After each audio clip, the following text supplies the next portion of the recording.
Bonjour, dans cette vidéo, nous allons réaliser un premier programme en assembleur.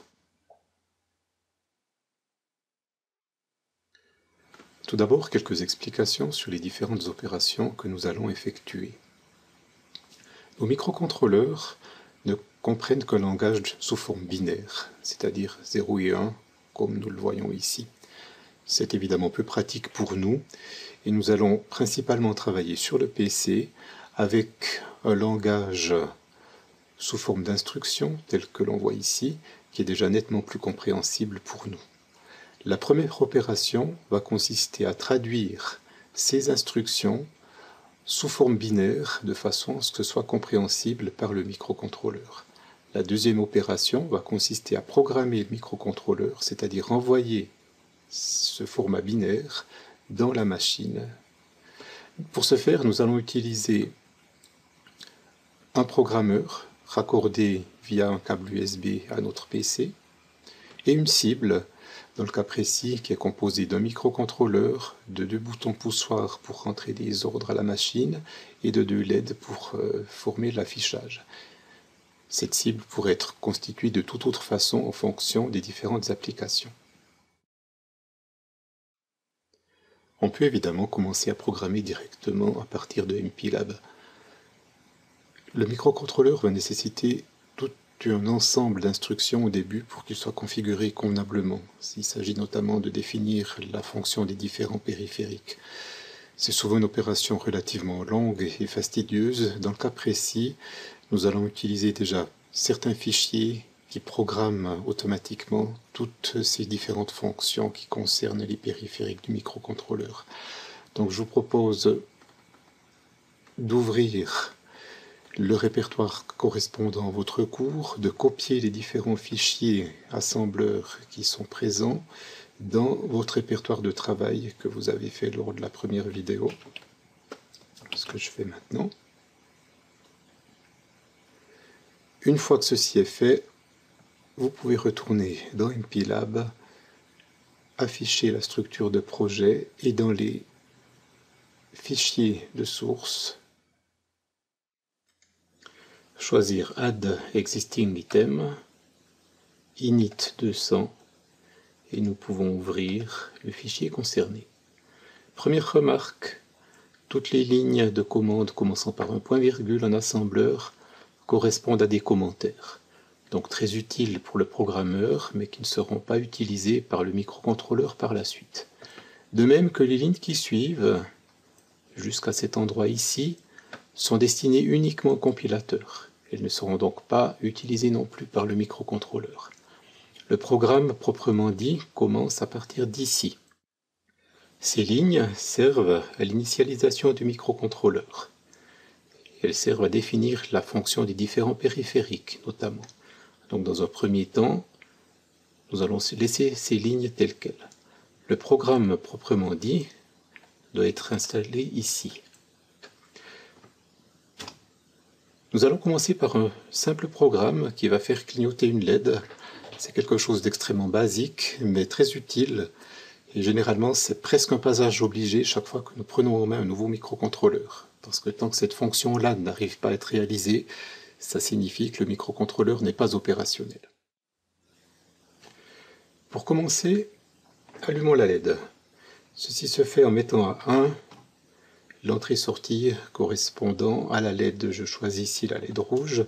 Si on reprend les définitions ici en haut, on voit que le nom réservé est LED rouge. On pourrait évidemment le changer selon les besoins. On va le laisser tel quel. Donc ceci signifie qu'on allume la LED rouge. Profitons de mettre un commentaire.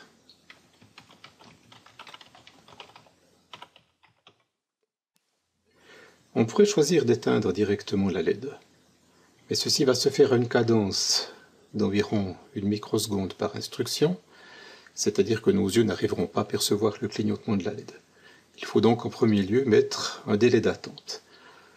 Deux solutions se présentent, soit réaliser le délai d'attente directement à l'intérieur du programme, soit utiliser ce qu'on appelle une sous-routine, qu'on va pouvoir appeler à plusieurs endroits. C'est la solution que je choisis.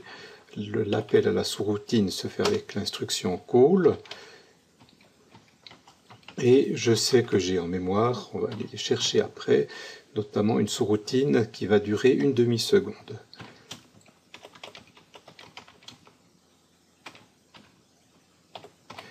Voilà. Continuons le programme, on s'occupera de la sous-routine ensuite.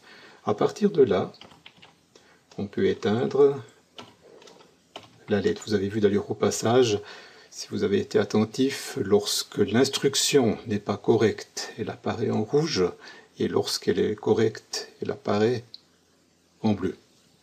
Les noms de variables, par contre, restent en rouge. Éteignons la LED donc.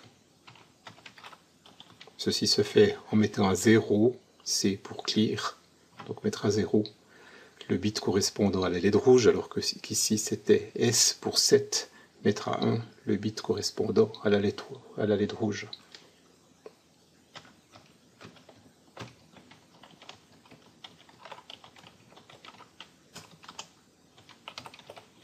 Voilà, et on attend encore une demi-seconde. Le plus simple, quand c'est comme ça, c'est de faire du copier-coller avec l'instruction. On a donc allumé la LED, on attend une demi-seconde, on éteint la LED, on attend une demi-seconde. Si on s'arrête là, le programme fait une fois ceci et s'arrête. Donc, il faut lui dire de répéter ceci en boucle. On le fait avec l'instruction goTo. On va lui dire de recommencer au début. Et le début, on va le placer ici. Le nom est absolument arbitraire, pour autant qu'on ait pris le même nom entre l'étiquette du début, ici, puis l'étiquette dans le goTo. Concernant le programme, tout est terminé. Reste maintenant la question de la sous-routine. Cette sous-routine se trouve dans un ensemble de sous-routines qui se présente sous le fichier delay.asm que l'on va ouvrir. Si on descend, on voit qu'ici on a notre sous-routine d'une demi-seconde. On sélectionne le tout, copier, et on va la coller dans notre programme. Si on veut faire les choses proprement,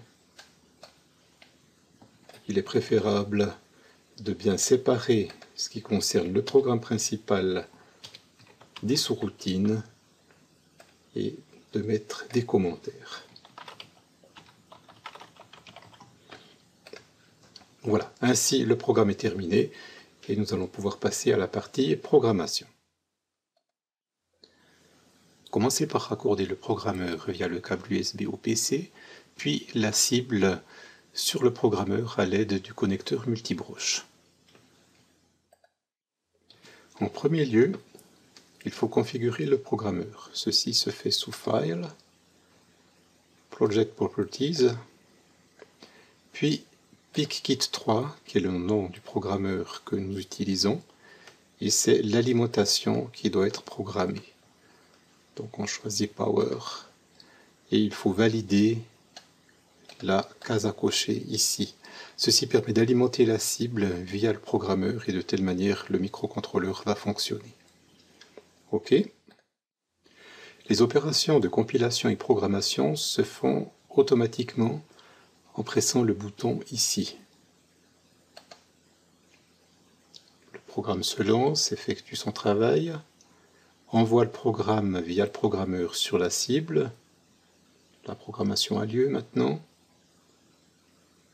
Puis on a le message qui nous dit que le programme a été vérifié et est considéré comme fonctionnel. Si tout s'est bien passé, vous devriez avoir votre LED rouge qui clignote.